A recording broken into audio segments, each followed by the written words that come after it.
Hello, what is up mga ma'am, sir, ma'am? Ako po si Ralph Cifra, isang visual artist from Manila, Philippines. And today we are going to custom repaint the Hot Toys Stormtrooper na Cos Baby. So first step, we are going to prime this with Bosny number 4 flat black.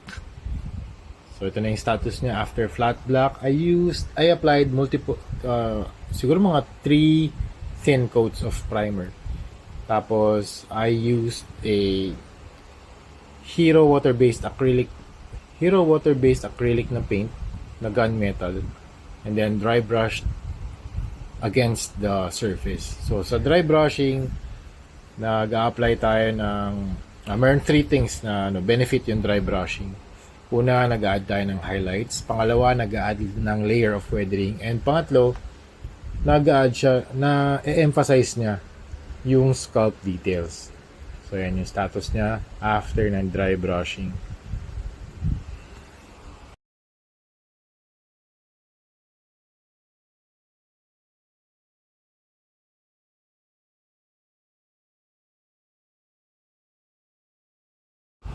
Alright, next we are going to use Hero Paints na water-based acrylic primer na white and yung ultra white na stronger coverage.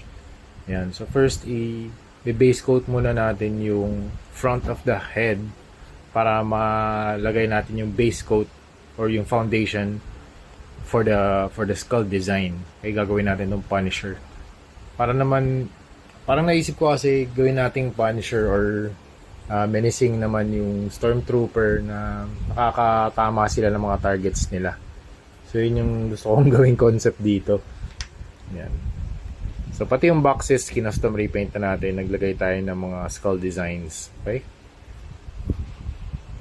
So, ito nga pala mga Star Wars na ito mga ma'am, sir. Nabili ko sa Philbars. Ang original price niya ay $950. Nakuha ko na lang siya ng 285 pesos.